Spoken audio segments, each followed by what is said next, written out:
So first, just to let everyone know, the talk is being recorded. I'm going through the checklist that Erica sent me. Please make sure your microphone is muted during the talk.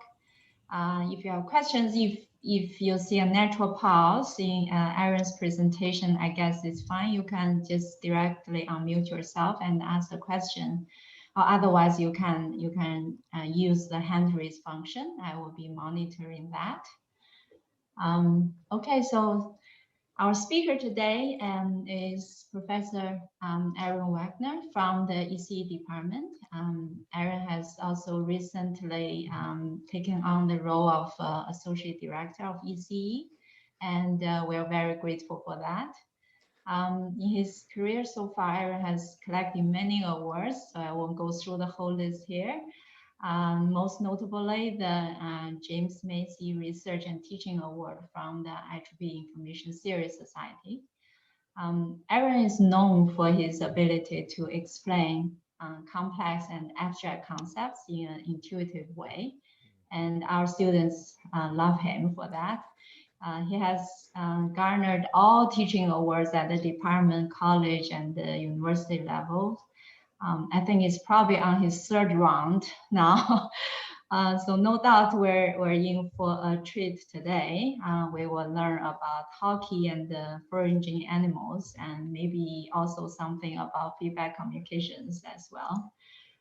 So without further ado, Aaron, all right, thank you. Yours. Thank you, Ching. It was very generous. I feel like I better deliver now.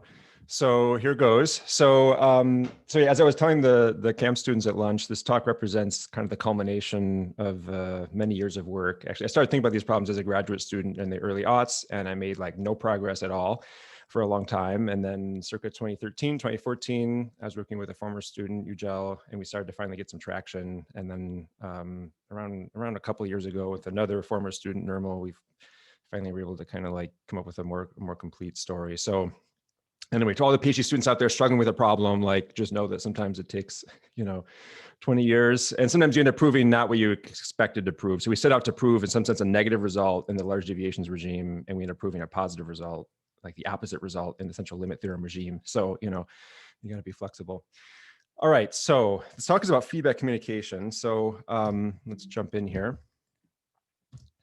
So this is kind of like the standard model of communication that's used in communication engineering and in information theory. So abstractly, you have some information source, speech signal, text, whatever, and you design a transmitter and a receiver. And the idea is to sort of encode the information in a way that it can be recovered by the receiver even after it's corrupted by a noisy channel, and then you deliver it to your destination.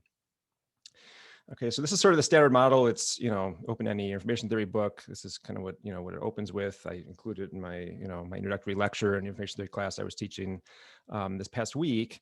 And, one notable thing about it is that it's completely unidirectional. It's feed forward, right? So Alice talks to Bob, and the goal is to move the information from Alice to Bob, and it all just flows left to right. And of course, out in the real world, most comm systems are really two directional, right? It's pretty rare to have a situation either with an engineered system or just, in a naturally occurring biological system or whatever, where Alice can talk to Bob, but Bob really has no way to send information back to Alice, right? Even storage systems, where you're sending information through time rather than through space, it might seem like feedback just like physically impossible in a situation. But even there, like on a hard drive or in a solid state drive, you can write information to the platter in the hard drive case and then immediately read it and get a sense of what the receiver will see when it goes to read it much later. And it's not perfect feedback, but you at least get a sense of what of what's kind of gone through the channel, or at least partway through the channel. Okay, so feedback is really omnipresent in communication systems, but like the standard model kind of abstracts it away, and we like to consider how it changes the problem when you include it. Okay, so we're going to consider the standard model with feedback, and feedback could of course be used to move like a separate information stream from Bob to Alice. We're not going to think about it that way. The question is more like how does feedback facilitate the forward flow of information? And for the talk, we'll assume like a very idealized form of feedback where the transmitter can just kind of learn causally perfectly what's coming out of the channel. Of course, in reality, the feedback link has its own sources of noise and stuff you got to contend with, and we're going to ignore that. Okay, so the problem's already challenging enough with just this perfect feedback, so we'll consider this setup. Okay, so the transmitter can kind of see perfectly what's coming out of the channel, and it can use that information to adapt its signaling strategy to better counteract the noise. Okay, so so a high-level question is just like qualitatively speaking, how would you use feedback to facilitate forward communication? Like suppose you started with this stereo model without feedback, and then suddenly the feedback link gets placed in here, and you get to use it. How would you use it? Just qualitatively speaking, how do you make use of that feedback link to better communicate? Okay, so how do you improve communication performance with feedback? So probably the first thing that comes to mind, if you think about this, is that, well, if the channel has any kind of memory to it, right, like stochastic memory, like it's, the noise, the stochastic process that defines the noise, is not IED or has memory, then you can use the feedback to kind of like predict the future of the noise trajectory and then adapt your signaling scheme accordingly. That's one thought. A related thought is that if a channel's unknown, like if the distribution of the noise is unknown, then you can use feedback to learn its law, right? And that's helpful. And in fact, when you flip on your cable modem or your DSL modem, first thing it does is send, soundings through the channel and then uses feedback to try to learn the distribution of the channel.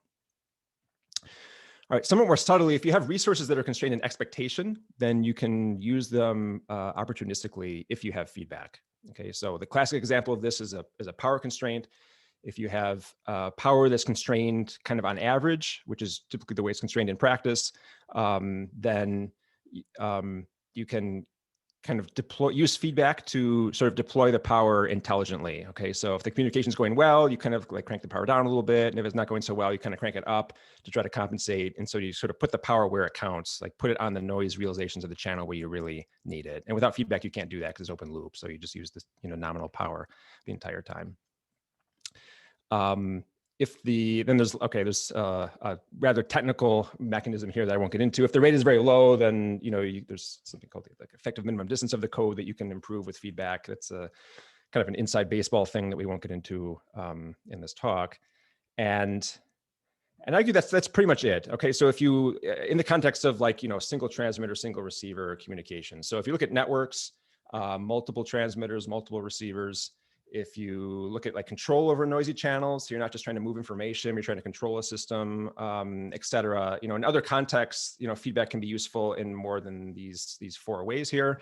But for the purpose of this talk, I'm going to draw a line here and say we're just going to focus on communicating pure information with one transmitter and one receiver. And for that setup, I would argue like this is pretty much the list. Okay, so every paper that puts forward a scheme that uses feedback that does better than what's possible without feedback could be categorized into one of these 4 bins. It's doing one of these 4 things pretty much. Okay, and all of these are classically known. So examples of all 4 of these that date back to like at least the 70s. In many cases, it's like the 50s and 60s when these things were kind of first studied and recognized. All right, so here's the question: is this it? Is that the list? Or are there other ways of using feedback, beyond these 4 that have kind of been like under our nose, all these years that we haven't recognized? Okay, and of course, it's not really a well-posed question, right? Because you can always change the model of communication, right? Like, what's a good example here? Like, if your resource constraints were always like almost sure rather than expectation, right? Then you'd never would realize that if the constraint was an expectation, they can use feedback to play this Robin Hood game of kind of stealing from the rich realizations and giving to the poor, and then your list would only be 3 items. So we can never really rule out that there's other ways of kind of modeling the communication problem for which feedback would be useful in a new way. But one thing we can do is to kind of restrict attention to a canonical model in information theory that assumes away all 4 of these things, and then ask, is feedback either like provably not useful for that setup, or is it useful? And if it is useful, it's presumably useful in some new way because we've assumed away all 4 of these mechanisms. Okay, so that's what we're going to do. So we'll consider a simple kind of long-standing model that has no memory in the channel. The channel law is known. There are actually no resource constraints at all in our setup, and we'll do high rate. Okay, and then we'll study where the feedback is useful in that setup. Okay. Okay, so here's the channel model. So discrete time, and we're going to do discrete alphabet. Okay, so there's some input alphabet. You can think of that even as binary for now, if you like, and some output alphabet. So these are the symbols you feed into the channel each discrete time, and the symbols that come out. And then the stochasticity of the channel is completely described by just the transition probability. So for each x, there's a distribution over the y's. Okay, so if I feed in a particular x, you get a distribution over the y symbols and so on for all the other x's. And since we have a finite alphabet channel, this can be completely described by just a stochastic matrix, right, of the transition probabilities. Okay, so here's a quick example. This will be kind of a running example during the early part of the talk. So people call this the binary erasure channel. Okay, so there are 2 inputs and 3 outputs, and you can think of feeding in like a 0 or 1, and what comes out is 0, 1, or E for erasure. Okay, and if you feed in a 0, what comes out is either a 0 or the erasure symbol. And if you feed in a 1, then what comes out is either a 1 or the erasure symbol. Okay, and the erasure symbol always probability P. So you can also draw it out like this, maybe more clear. Okay, so you feed in a bit, and the bit is either passed through or the channel eats it with probability P. And if the channel eats it, then the decoder knows that it was eaten or ate, right? So it doesn't, the sequence doesn't shrink in length. It's just the symbols get replaced with an E. Okay, and we assume that it's memoryless, so the erasure process is independent. Okay, so here's a possible input that might lead to that output. So the channel is just erasing symbols. Okay, so at a high level, this is the way we formulate the problem. So you have some information to send, and we'll assume it's a sequence of bits. So U1 through UK, and without feedback, the encoder would map the string U1 UK to a sequence of channel inputs, say of length n. And then you apply this random operation to x1 through xn, and you get y1 through yn. The decoder observes that and then tries to guess the bits. Okay, so the feedback form, you just you have a causal look at the channel output. So the encoder would pick x1 based on u1 through uk. That passes through the channel, and then after observing y1 and using u1 through uk again, the encoder picks x2, y2, and so on. Okay, and at the very end, the decoder waits until it has all the information to make a decision. Okay, so that's the problem with and without feedback. The figures of merit we care about are how many bits you're sending. There's like the air time. Okay, so how many channel uses you're using up. There's a derived parameter, the rate. So how many bits per channel use are you sending? And then the error probability. So what's the chance that this, when you look at the block error probabilities, what's the chance that this U vector differs from that U vector? We assume the original U vector, U1 through UK, is IAD for nearly half. And that's it. And we want to know the trade-off between, these parameters, specifically N, R, and the error probability, both with and without feedback. And does feedback help? Okay. So this is about as vanilla as it gets in information theory. It's discrete memoryless channel, fixed block length, known channel. Does feedback help? Okay, so we're going to look at a particular asymptotic regime. There's a little bit of notation here that is somewhat unavoidable. So let me go through this, and we'll do an example on the binary erasure channel to kind of make this concrete. So for any block length n, for any amount of for any time horizon n, and any acceptable error probability epsilon, okay, I can ask for what's the maximum number of bits I can send over the channel if I get to use it n times, and my error probability can be no more than epsilon. Okay, so I can define that to be like the maximum rate achievable for a certain amount of, for a certain block length and a certain error probability. And you can define the same thing with feedback. Okay, and feedback obviously is only going to be better than without feedback. So this number will only be bigger. This feedback only helps. Okay, so to first order, feedback does not help. Okay, so if you fix epsilon, fix the error probability tolerance, let n go to infinity, okay, then the rate, both with and without feedback, will converge to something called the Shannon capacity. So this is some computable thing you can, compute in terms of the in terms of a particular log likelihood ratio involving the channel. Okay, so W here is our channel matrix. PW is the output distribution induced by W and a particular P, and input distribution P, and you maximize this over P, and that's called the Shannon capacity. Okay, so this is a very classical result.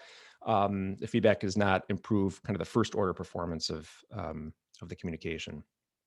Okay, so you can just leave it there and say, okay, feedback doesn't help, that's it. But this is an asymptotic result, and you can look at kind of the speed of convergence in this asymptotic result. And it turns out in both cases, the rate parameter approaches capacity with a 1/√² of n back off. And so you can define a second order coding rate to be the constant in that back off. Okay, so you define beta to be the second order coding rate, which is just like this constant in this expansion. Okay, so it's kind of sort of governing like how fast are you approaching capacity. All right. So let's do an example to make these definitions concrete. We'll go back to our binary erasure channel example. So let's suppose n is 9, so I can use the channel 9 times. And k is 5, so I have 5 bits I need to send. And let's consider this channel with feedback first. It's actually simpler with feedback in this particular case. Okay. So with feedback, there's a very natural scheme, right? So you just keep sending a bit until it gets through, and then you move on to the next one. So start with a 0 and, send that. That went through, great. Send the 1, channel 8 it. So send it again. It got through. Okay, keep going, etc. Right. So here the channel eats the bit twice in a row. So just keep sending it until it gets through. It gets through eventually. And then at this point, I've got all the data through. Formally, I got to keep sending something. So just send garbage bits, doesn't matter, just to fill it out. And then the decoder, we assume that n and k are globally known. Okay, so the decoder knows there are 5 bits that were sent. So it reads off the first 5 bits of the received bit string. It knows to ignore that last one, and then it recovers these bits exactly in this case. And of course, it depends how many erasures happen. If the whole thing's erasure, then the decoder is just randomly guessing U. Okay. So the error probability then is just essentially the chance that the number of passed bits is fewer than k. Like you have k bits to send, right? And a random number of bits will actually pass through the channel, like be unerased. Okay, and you'll get an error if the number of passed bits is less than k. And it's not equals because the decoder can randomly guess bits that it doesn't see, and there's some chance it guesses right. I mean, it's small, but there's some chance it guesses right. So it's not equality, but it's close enough for our purposes. Okay, so divide through by the block length n, and you get the chance that the fraction of passed bits is less than r, and fraction of passed bits will converge to 1 minus p by the law of large numbers. So as long as r is less than 1 minus p, this will go to 0. Okay, so that's the capacity result. So the capacity of this channel is 1 minus p. Okay, so we're recovering the capacity result. If you want to do a more refined analysis, so the fraction of passed bits will be 1 minus p plus a 1/² of n fluctuation term, where z is a standard normal. And if you say I have an error probability budget of epsilon, then you set this equal to epsilon and solve for r. Okay, and here's what you get. Okay, so you have an inverse Gaussian CDF, standard normal CDF. And the rate is the capacity plus a 1/² of n back off. And so we just define, that's capacity, and we define this to be the second order coding rate. Okay, so this is the back off we're getting with feedback, the square root of this, Bernoulli variance with the Gaussian inverse CDF. Okay, simple enough. I mean, it's just it's kind of a basic probability exercise to get this far. So let's compare that to the case without feedback. So it turns out I can do equally well essentially without feedback. You just got to be a little more clever about it. So you have the encoder and decoder agree on a random binary matrix. Okay, so they just pick a matrix G. They call it the generator matrix. It's n by k. N is the block length. K is the number of bits we're sending, and you just populate it with IID uniform bits. And then to send UK, all you do is like multiply G by UK on the right, and everything's modulo 2 arithmetic. You get a binary string to send, and that's what you send over the channel. This is xn right here. Okay, so at each time step, you're sort of sending random linear combinations of all of the data bits, all the U bits that you have to send. And then the channel, it's an erasure channel, right? So it erases some of the equations in this linear system. And then the decoder then, gets some rows and not others, and it just tries to invert the system. Okay, and if enough rows are unerased and you have enough linear independence, it can recover the U string, And if too much is erased, then, you know, it's indeterminate and it can't recover the bit string. You can reduce it to some kind of like, you know, subspace or something, but that's not really good enough. You got to recover the string itself. Okay, so you can write down a formula for the error probability using total probability over how many bits pass, and it's basically a function of whether like an L by K IID matrix of bits is full column rank, and this probability is 1 if L is less than K, and if L is bigger than K, it goes to 0 very fast in the difference between L and K. All right, so if you know, it's not a hard exercise to come up with a good bound on this probability of full column rank. Sorry, this is I'm sorry, not full column rank is what it should be. Okay, you get an error if the matrix you get is not full column rank.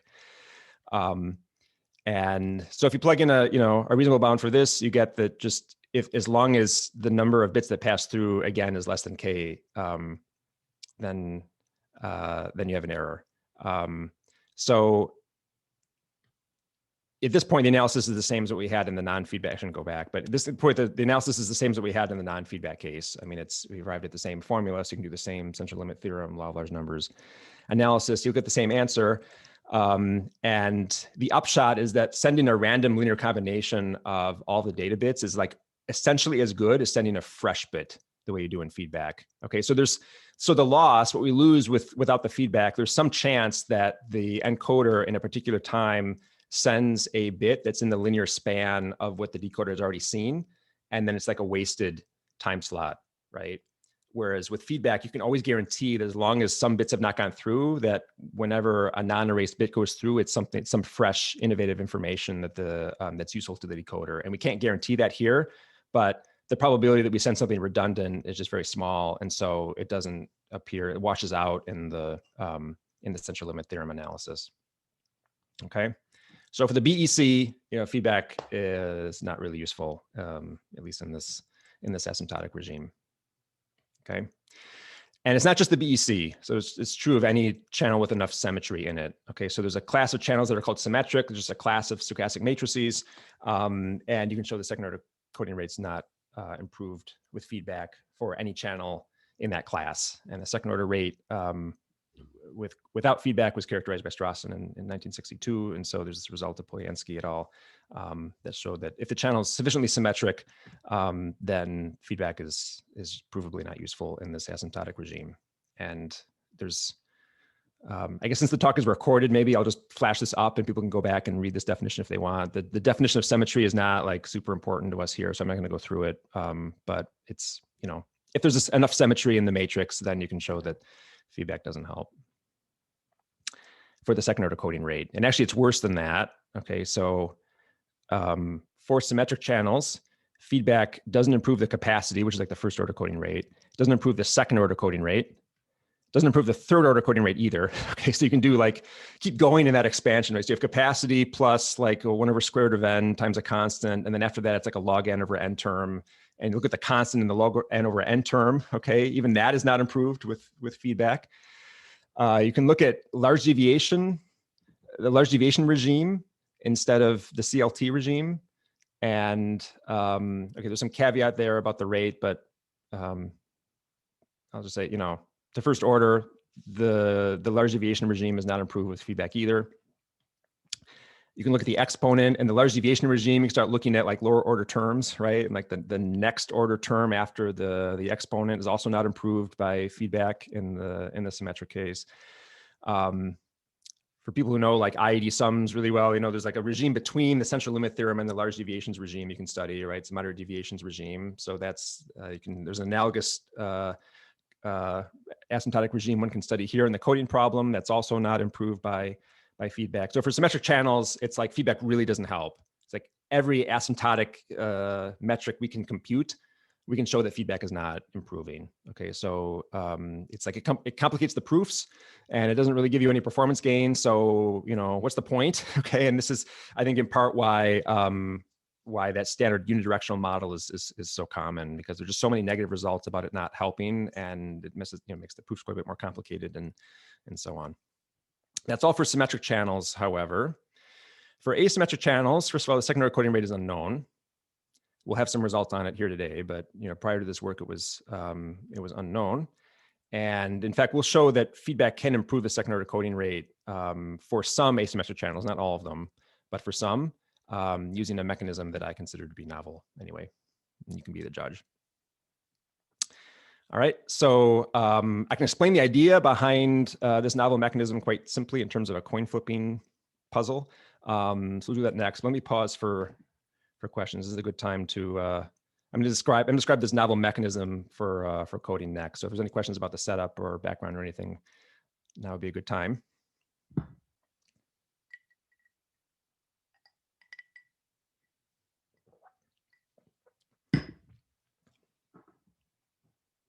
Keep going. All right, so here's the idea. So let's suppose you have two coins and you have one in each hand and they're both fair. And if you flip the coin in your left hand, you get $1 if it comes up heads and you lose $1 if it comes up tails. And the coin in the right hand is the same, except you get $2 if it's heads and lose $2 if it's tails. Okay, so you can also say you have one coin and you choose to wager $1 or $2. Same problem, right? We'll think in terms of two coins. Okay, you begin with $0 and there are going to be n flips. So you're going to flip n times. You get to decide which coin you're going to flip at each of those n times. And the objective is to minimize the chance that your wealth is less than some threshold alpha at time n. Okay, so after the full time horizon is done. And alpha might be positive or it might be negative. So you might start above or below the threshold. And the question is, what are good strategies for this? And also, does feedback help? And by feedback here, I mean, you can consider a problem where you have to declare a priori like which coin you're going to flip on each of the n time steps, versus you get to kind of track your progress and then decide which coin to flip at each time as a function of what's happened so far. Okay, that's what I call feedback for this problem. So is feedback useful here? Okay, so at first blush, it might seem like it makes no difference what coin you flip. They're both zero mean, so what does it matter, right? And it matters because we don't care about the expected wealth at time n. We have this threshold phenomenon, right? You want to minimize the chance you're below alpha, so it does matter. So here's a pictorial rendition of it. So you start at 0, and you just have this like controlled random walk where you pick the size of the step during the next time step, either ±1 or ±2. And then you want to minimize the chance that for n steps, you're in this shaded region. Okay. So what are good strategies for this? So let's start without feedback first, so that's simpler. So, so suppose you have to declare ahead of time what coin you're going to flip all the way through. And suppose to start that 0 is bigger than alpha. So you could kind of begin above the threshold. And you want to minimize the chance that you're going to land here, right? So the key observation here is that you're kind of expecting to win, right? Like, you start with 0 wealth, that your wealth is going to be in 0 in expectation kind of all the way through. Like your expected wealth at time n is also 0. So you're expecting to win. And so if you want to minimize the chance of falling in here, you want to shrink the tails of the distribution as much as possible, right? So flip the +1, -1 coin, right? To sort of concentrate around the mean. So play timid. Right? You're expecting to win, play timid. Conversely, if you start below the threshold, you're expecting to lose. So your expected wealth at time n is below the threshold. And so if you want to minimize the chance you're in here, you want to fatten the tails as much as possible to throw as much probability as you can get up here. So play ±2 the whole time, right? So play bold when you're expecting to lose, right?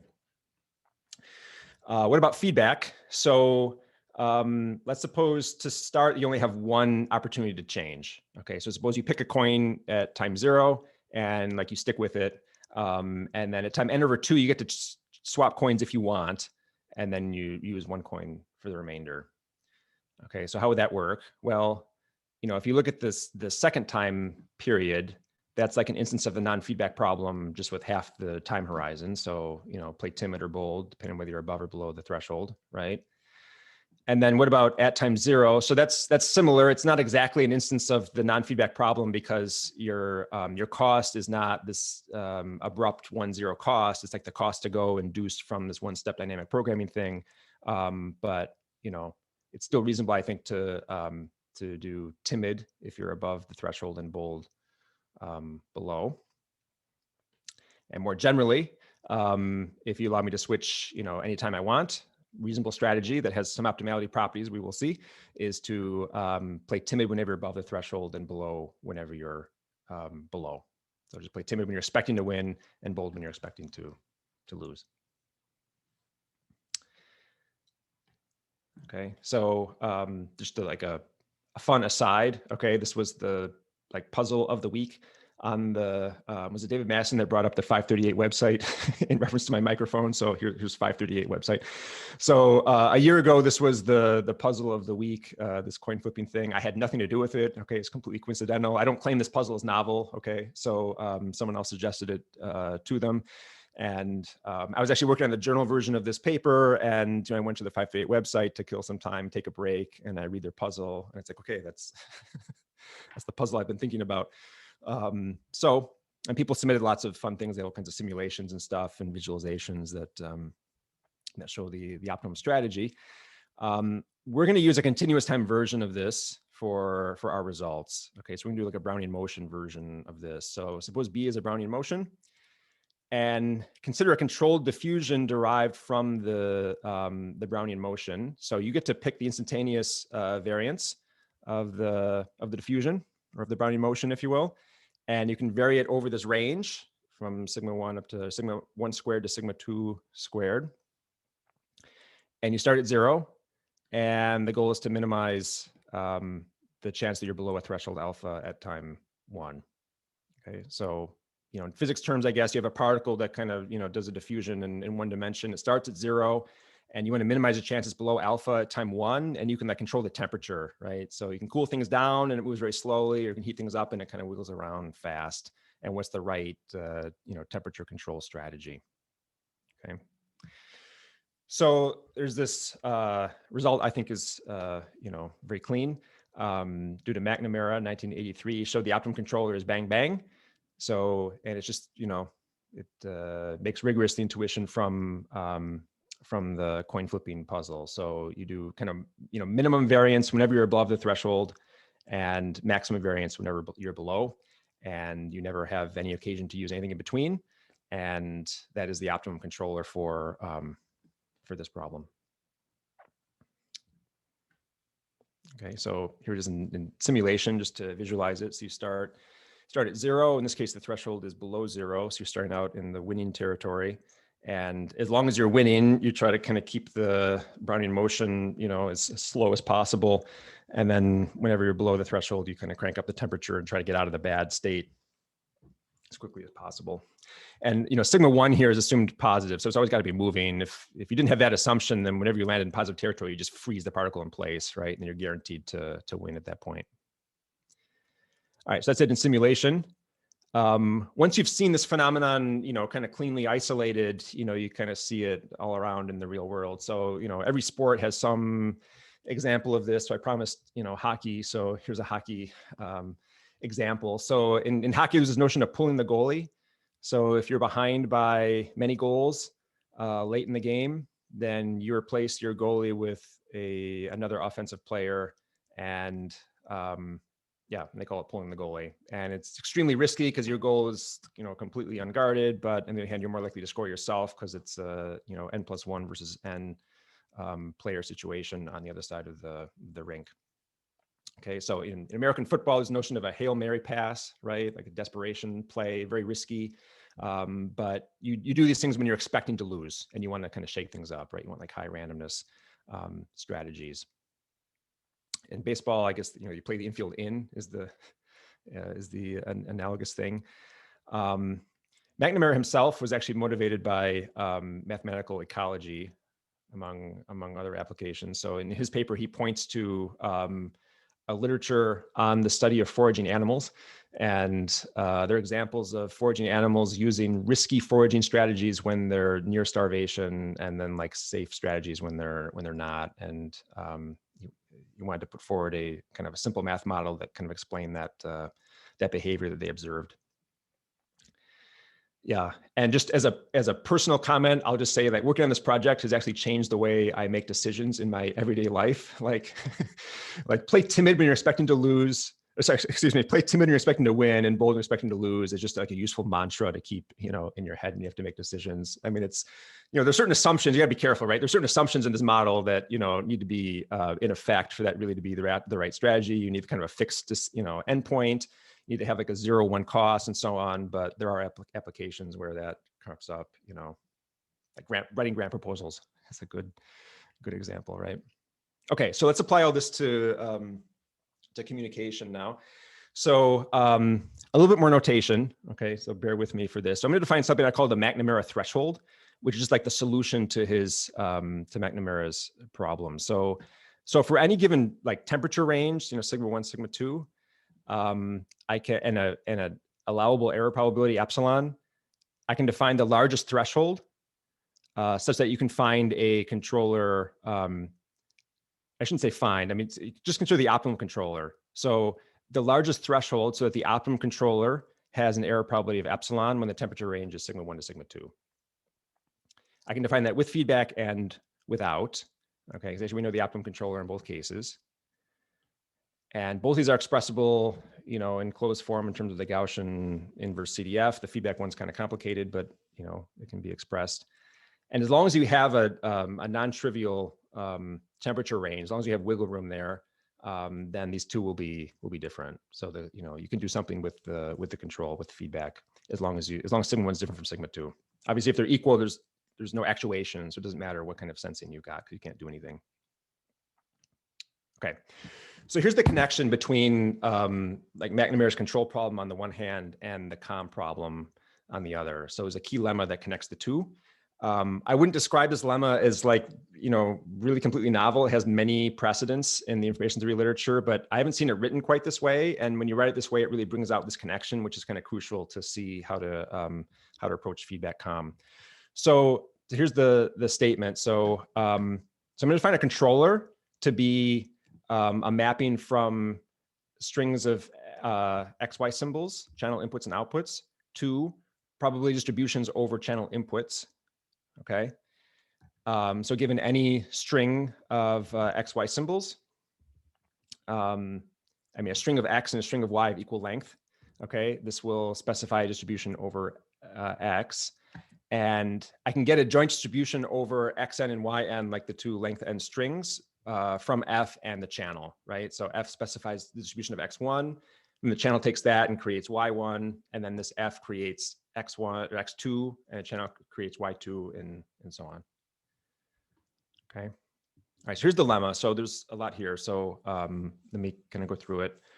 Okay, so the statement is the second order coding rate is the largest number alpha.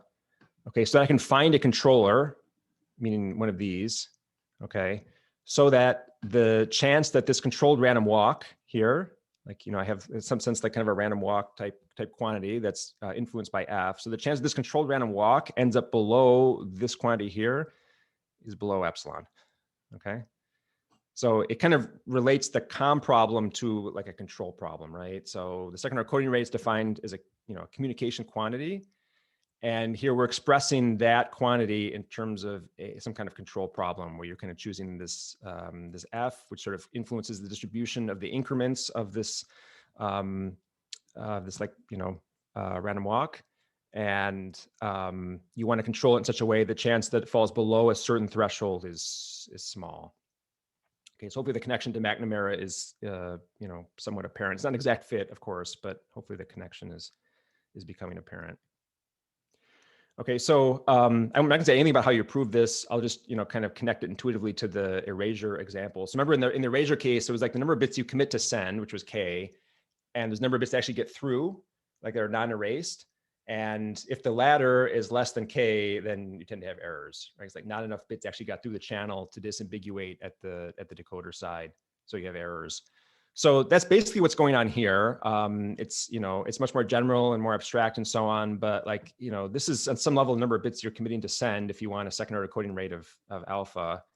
And then this log likelihood ratio here is, you can kind of think of it as like the actual or realized amount of information that's gotten through the channel over the transmission. Okay, in the BEC example, this will reduce to the number of non-erased bits that got through the channel. Okay, so it's like if If the amount of information that actually gets through is less than the number of bits you've committed to send, then you get errors. Okay, so that's what's happening here. All right, so I'm just going to move, just move this capacity quantity over, and that kind of brings out the connection to McNamara a bit more. And I'll also mention there's a non-feedback version of this. Okay, so if you just constrain F to not look at the past at all and just kind of pick its distribution as open loop, then you get a characterization of the second order coding rate without feedback. Okay. All right, so here's the big question. So can we choose an F here that is like first order optimal? So it's giving us kind of the best possible mean here, which is the capacity, it turns out, and also gives me a spread of variances. Because if I can achieve first order optimality and get a spread of variances, then I can kind of play the McNamara game, right? And do some kind of timid bold thing and do better with feedback than I could without. Whereas if first order optimality kind of fixes the variance of this thing, then we can't play that game, and feedback would appear to not help. Okay, so that's the key question. So can we get a spread of variances here, assuming we require first order optimality? And the answer is yes. So there are some channels, I'll call them compound dispersion. So the variance of this quantity is sometimes called the dispersion. So we'll call them compound dispersion. So there are compound dispersion channels for which the variance of this thing is different depending on how you vary the controller. It could vary between Vmin and Vmax. I'll call the channel simple dispersion if the variance is the same for all kind of first order optimal controllers, i.e. Vmin equals Vmax. Okay. Everyone's awfully quiet.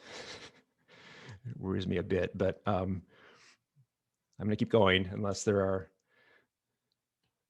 comments. Okay, so so compound dispersion channels exist. Here is a highly contrived example of one. Okay, so this is a 6 input, 3 output channel that you can show is compound dispersion. It's basically like two 3x3 channels kind of pasted together, and they have the same capacity, but they have like different dispersions. And so you paste them together and you get a channel that's now compound dispersion. Okay, so so within our framework, the class of channels that is compound dispersion is not empty, although it's admittedly kind of contrived. It's not, of course, not the only example, but I think most examples in our framework are going to be kind of contrived. But not all compound dispersion channels are contrived. So in the sense that if you would consider resource constraints, which we're not looking at in this talk, if you have like a power constraint or something, then that opens up a lot of possibilities for compound dispersion. In fact, I would argue that like essentially every channel with a resource constraint on it is compound dispersion. Okay, I'm not going to really get into that in the talk, but just know that mathematically these things exist within the framework we're considering, but they're contrived. But when you kind of move outside this framework to something that's a little bit more realistic, then like a lot more channels become compound dispersion. In some sense, everything becomes compound dispersion. Okay, so theorems. So so this is probably the most important theorem of the bunch. I'll do 3 theorems. This is the first and probably the most important. Okay, so what we can show is that the second order coding rate with feedback is at least McNamara's threshold, applied to the variances derived from the channel, the Vmin and Vmax. And if the channel is compound dispersion, this is strictly bigger than McNamara's threshold without feedback. And one can show that McNamara's threshold without feedback is equal to the second order coding rate without feedback from Strawson's result. Of course, Strawson did not assert it this way because, McNamara's result came much later, and Strawson really would have had no reason to connect it in that way. But this connection is there. Okay, so a corollary is that for any compound dispersion channel, feedback does improve the second order coding rate. And hopefully at a very high level, at least how the proof goes would be reasonably clear. So you take the key lemma and you plug in the F that is, it's discrete time, but kind of inspired by McNamara's controller. It's bang, bang, and it's always first order optimal, and it kind of switches between minimum variance and maximum variance, depending on whether you're above or below the threshold. Okay, we call this timid bold coding. And the idea is just like, express the same idea in communication terms, like use a kind of a timid or safe communication scheme as long as you think the communication is going well. And then if it looks like the decoder is likely to make an error, then you kind of switch to the Hail Mary pass to try to get the bits in, you know, as a desperation ploy, you know, kind of if it looks like things are not likely to work out. Okay, so for our contrived example, you can plot the second order coding rate as a function of the error probability. And so the red is the second order coding rate without feedback. The blue is, well, technically at this stage, it's a lower bound. So this is just a lower bound here. So the blue is a lower bound on the second order coding rate with feedback. So, I mean, there's, you know, it's not a huge gain, but there is a gain there kind of for all epsilon values. Okay, so feedback does help. It does give you a second order coding rate improvement for some asymmetric channels. This raises the question then, when does it help? So we have this class of channels, like every stochastic matrix is a valid channel in this framework. And so I can ask like which class of stochastic matrices are such that feedback helps. And we know that both sides are not empty, right? Because for compound dispersion channels, we just showed that feedback helps. On the other hand, we began with the theorem that for symmetric channels, feedback does not help the second order coding rate, right? So like both sides of this are not empty. So where's the dividing line? So we can show that we can answer this, and it turns out to be like, you know, the most pessimistic answer possible, unfortunately. So it's just the compound dispersion channels. So if the channel is compound dispersion, then feedback improves second order coding rate, and otherwise it does not. And maybe I won't go through this proof in as much detail. You can maybe see how this would go. You take the key lemma. If your first order optimal, then like the variance ends up being kind of fixed by first order optimality. And so there's like no control to do. And, you know, more technically, you have like a martingale with like an accumulated variance of the increments that's like essentially deterministic. And so you can apply a martingale essential limit theorem directly to that. And that's that. So actually, we don't use McNamara's theorem for this part at all. We use a martingale essential limit theorem instead. Okay.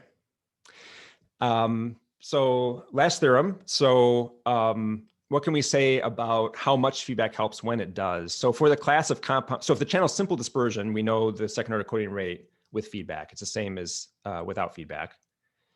If the channel is compound dispersion, we know feedback is helping the second order coding rate.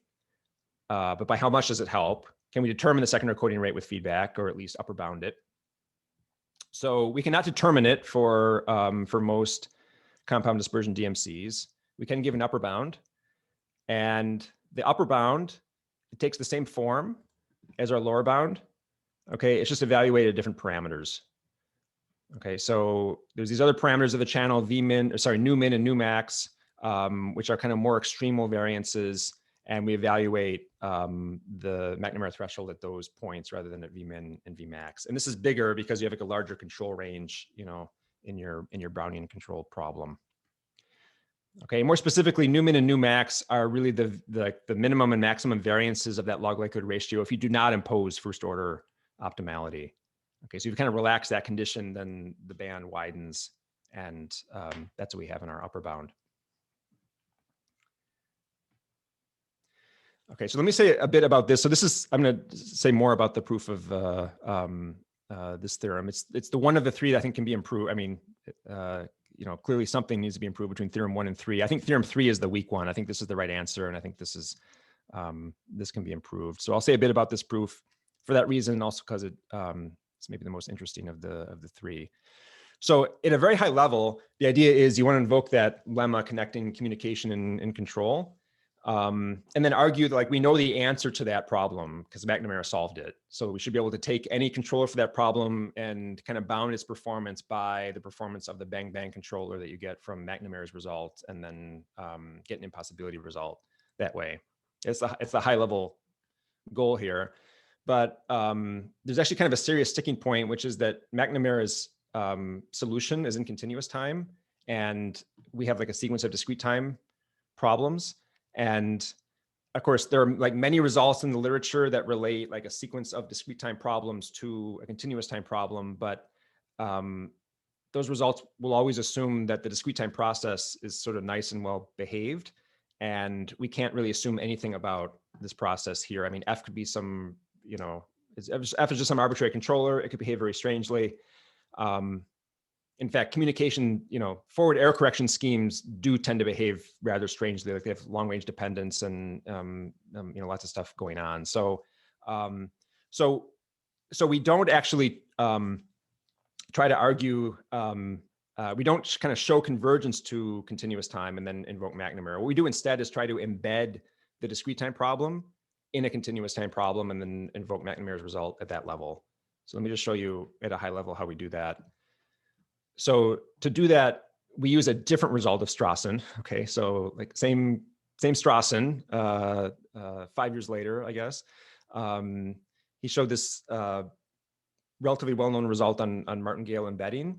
Okay, so if you have a square integral martingale S, then you can find a Brownian motion and a sequence of stopping times so that the Brownian motion evaluated at the stopping times is equal in distribution to the martingale.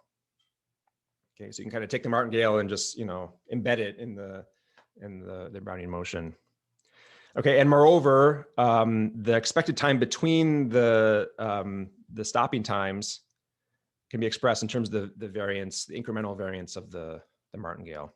Okay, and this part's important for us. Often people will quote the result and just stop here because that's already kind of an interesting fact, but this is actually a crucial addendum to us. Okay, so what this means is if you go back to the key lemma here, rather than viewing F as picking like the distribution of an increment in this discrete time process, you can think of it as picking stopping times in a Brownian motion. And if this thing is kind of doing a timid bold type of play, then you'll end up with stopping times that are either further apart or closer together, depending on whether it's playing bold or timid. Okay, and so you can think of F as sort of picking stopping times in a Brownian motion like this. And again, the stopping times will either be closer together or farther apart, depending on how timid or bold it wants to play. And then using the scaling properties of the Brownian motion, you can kind of just scale a Brownian motion so that all of these stopping times are equally spaced, but the Brownian motion kind of runs faster or slower between them. So something like this doesn't really render very well on the, on a computer screen, but this Brownian motion here is kind of running much faster so that these three dots here are, this spacing here is the same as that spacing. Okay. And maybe now you can see how we kind of relates now to McNamara's setup, right? So we've taken our discrete time controller and then mapped it to a controller that's sort of changing the instantaneous variance of a Brownian motion. And that's now within McNamara's framework. And then we can invoke his, I'm skipping over some details here, but you can invoke his optimality result and then get the upper bound that we're looking for. And the unfortunate part of this is that, and it's maybe not clear at the level I described it, but you kind of lose the first order optimality constraint when you do all this. So there's really not, at least we don't have an easy way of imposing the first order optimality constraint when we do all these reductions. And so at the end of the day, you get a controller that can vary the temperature, the variance between nu min and nu max rather than v min and v max, because first order optimality does not need to be imposed in any way. So anyway, I think that can be improved, and you probably can find some way to retain the first order optimality condition. And then you could, if you could do that, then you could prove that this is the second order coding rate with feedback, and that would close the gap. Okay, so here's our contrived example. And for this contrived example, the nu min equals v min and nu max equals v max. So these parameters coincide. So you don't get any gain in variance or in the spread of the variance by weakening the first order optimality condition, essentially because like the per input variance is the same as the per distribution variance in some sense. So for this particular channel, the two bounds coincide, the upper and lower bounds coincide because these parameters are equal here. So this is the second order coding rate with feedback for that channel. But in general, they're loose. You can construct other examples where the two bounds do not coincide. All right, so that's so we're currently looking at how to close this gap between the upper and the lower bound, and also looking at whether we can apply this to any kind of real communication system and see if we can get some kind of benefit to it, and also seeing if we can apply this kind of way of thinking of kind of connecting to this stochastic control problem to then say things about other information theory problems. beyond this one, such as other asymptotic regimes and so on. All right, but in conclusion, so the main takeaway is just this qualitatively new, I would argue, way of using feedback to get a communication gain. So how does one use feedback to improve communication? So they're the classical mechanisms: exploit channel memory to predict the future, learn the channel, opportunistically use resources, get this minimum distance increase. So those are the classical mechanisms. And now to that, we can add a new one, which is use timid bold coding. All right, thank you.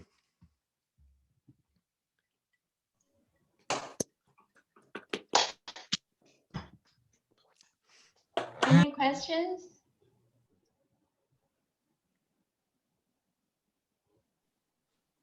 Yes. Hi, Aaron. Hi, Jaydev. Hi. Very nice talk. Since no one is asking, I'll ask something. So what if you have a bound on the amount of feedback that is possible? So I guess, for example, in the timid bold strategy, you expect maybe at most log n bits of feedback is enough. I guess you will go up and down at most log n times. But what if you have a limit on how much feedback you can have? Yeah, so I think that's one of the benefits of this scheme, I think, is that you can work potentially with limited feedback. I mean, a lot of other feedback schemes are kind of very sensitive to the ideal feedback assumption. You know, here you just have some kind of like partially observed control problem now, right? Like, you know, you're trying to control this particle and you don't really know, you want to minimize the chance that it's below the threshold, but you don't know where it is exactly right now. Maybe you get delayed information or you get a noisy look at it or something. So I mean, from control perspective, you can still work with that. You just kind of discount things appropriately, and maybe you only switch to bold, you know, when you're like really, really sure that, you know, that you're likely to have an error. But I think, you know, you should be able to, we've not proven anything to that effect. Let me make that clear. But it should be possible to work with like noisy feedback or delayed feedback and still get some gain here, at least compared to the no feedback case, if you just kind of appropriately discount the information that you've got.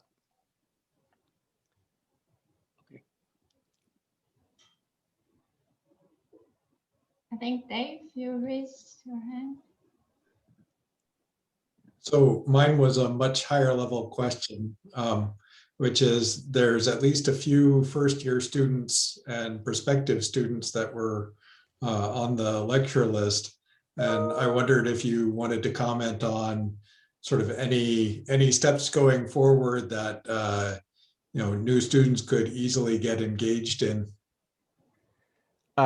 Yeah, sure. So, so we have some angle for, I don't know if you consider this easy to get engaged in, but we have an angle for closing, you know, this gap.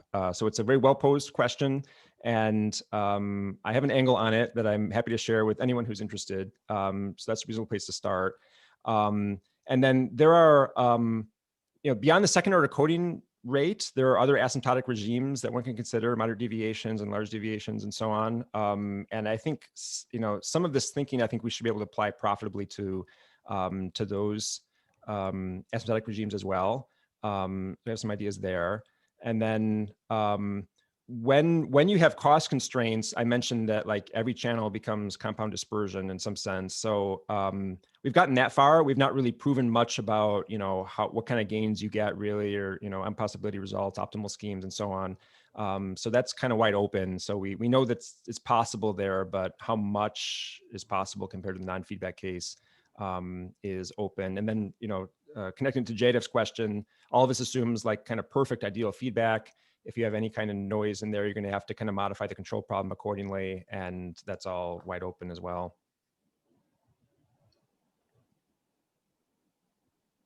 See? Hi, Aaron. Great talk.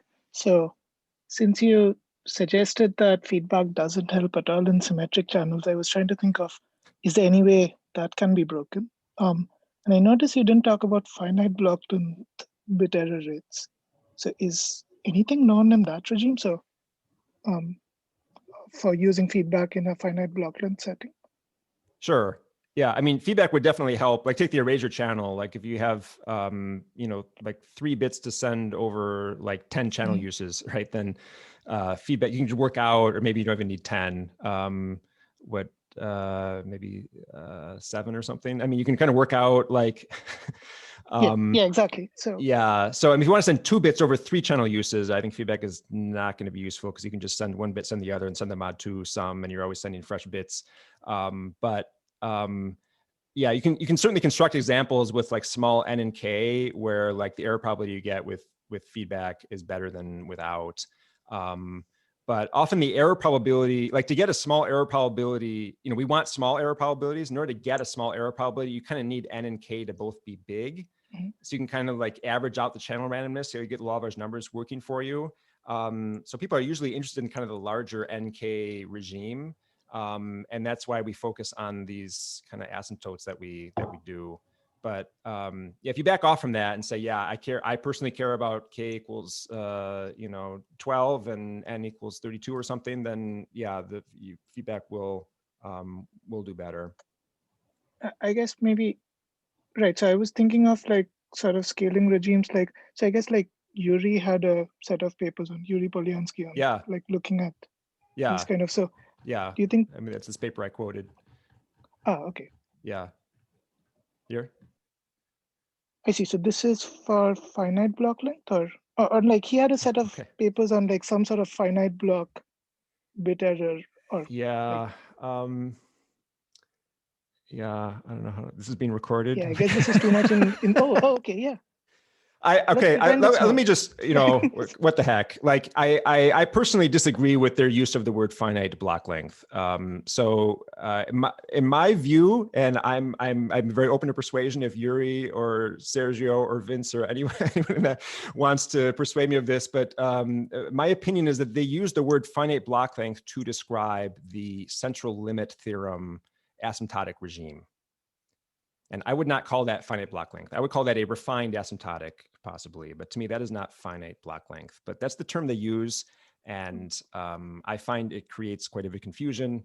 And so I would personally not use that term. Now, the thing is, in their paper, they have there's many things in that paper. So in particular, they have, for the BEC, they have some kind of like finite NK results. But those are kind of hard to go. I mean, for the BEC is very special, right? I mean, you saw that you can do these kind of very, very kind of concrete calculations, but it's hard to go beyond the BEC with like finite n, finite k. And to get bounds, you can compute. I mean, you can write stuff down, but if you actually want to plot things, that's quite hard. So we use these kind of refined asymptotics instead. Yeah. Got it. Thanks. Mm-hmm. Other questions?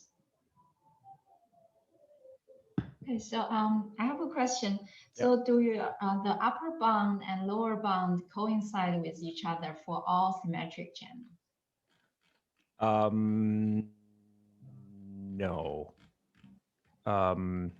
Because whoops, I kind of went way past the. Yeah, that's the case where feedback does not help. So do we actually see that from the upper bound and lower bound? I mean, it does follow from this theorem. So any symmetric channel will be simple dispersion.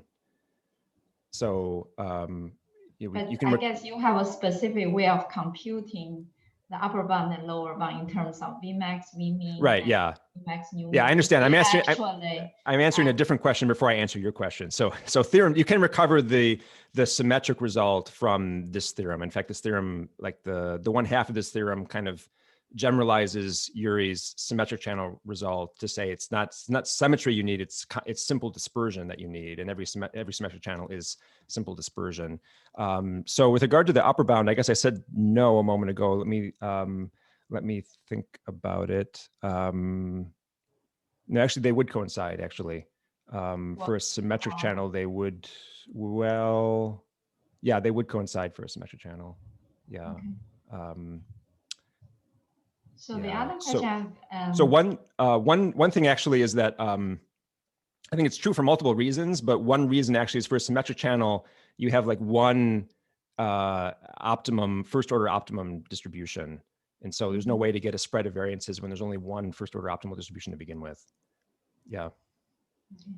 So the other question is whether there's a variable length code version of the problem. It seems here is now focusing on a fixed length code of a length n. There is. Because one use feedback to actually decide when to stop transmitting. Yeah, for sure there is. And I put it in this category here because you're kind of opportunistically using the airtime, if you will. You know, you're opportunistically using the amount of time you use the channel. And so yes, there is a variable length version of this setup. It ends up looking very different. And timid bold is not really useful for that at all because the name of the game ends up being different. So one thing is in the, since this is a comm problem, you know, we want the encoder and decoder to kind of be synchronized and kind of agree when the transmission ends, right? But they don't really have any noise-free way of communicating with each other. So the encoder has to be communicating with the decoder through the channel information about when the transmission itself completes and when the decoder should stop and make a decision. And so it's variable length. You know, if it's fixed length, nothing's to be communicated there. It's just n. Everybody knows it's n. But when it's variable length, the encoder needs to be communicating that to the decoder. And what ends up happening in the variable length thing is like it all hinges on that synchronization process. So how you actually send information through is not that hard. You can do almost any scheme, but then the overall error probability is like completely controlled by the error event that the decoder prematurely thinks it's time to decode when it's really not. And the encoder is trying to tell it to wait, to keep going. And then the decoder, for whatever reason, because it gets, you know, bad information through the channel, decides to decode. I think that can be embedded in the code, right? So if one imagine one thing, actually to map this to an active hypothesis testing problem, you're trying to infer the message. So you can devise a random walk on a tree with the leaves are the messages. So every both transmitter and receiver are using the common observation, which is the feedback, to decide how to walk on the tree. So they actually would arrive at the same leaf node, correct or not. So they would know when the transmission actually terminates. So that could be done without additional transmission on the length of the code. Yes, but that problem is actually more or less solved, the variable length version of this problem. And it turns out that a simple scheme where the encoder just like, you know, sends all of its bits as one try, and then has a separate stage where it tells the decoder either like, yes, that worked, or no, let's try it again. And then, you know, the decoder then decodes that and decides whether to then listen for a whole nother stretch or whether to terminate at that point. Like that's actually like error exponent optimal to do that, and like second order coding rate optimal and so on. So you don't have to like embed the synchronization information in the transmission itself. You can get away with like, you know, just a pure forward error correction thing with like a NAC-ACK, you know, stage at the end. And what ends up happening, that scheme is optimal. And if you go through the analysis, what controls the overall error probability is just the chance that in that second stage, that in the ACK-NAC stage, that the decoder thinks, you know, it concludes from what it decodes that it's time to stop and decode, whereas that's not what the encoder intended. Okay, so any other questions? If not, for those who are still here, maybe you can unmute yourself and let's There's give a question Aaron. in the chat. There's a question in the chat? Yeah. Oh, sorry. In the chat. Okay, so do you think the idea of second order coding rates can be applied to improve the training process of neural networks, such as scan or variational autoencoder? We can't get away with machine learning and AI in any talk. I mean, the second order coding rate is just like a you know, essential limit theorem, like refinement of a law of large numbers. So I guess I don't know, is when you're training an autoencoder, like a variational autoencoder, like is there an obvious place where the law of large numbers is being applied where you could apply essential limit theorem, you know, instead? That would be the natural follow-up question. I'll say, you know, there are, I don't really think of this as being connected to like autoencoders per se, but there are like data compression analogs to a lot of these questions. And data compression, on the other hand, is in my mind quite connected to autoencoders. And autoencoders are, almost by construction, kind of performing a form of data compression. And so perhaps if one wanted to explore that link, the thing to do would be to kind of put aside the COM side of this and kind of explore the data compression analog of these results. Not that timid bold has a data compression analog, but the second order coding rate results for compression, like lossy compression in particular, and then see if there's some connection between that and autoencoding maybe.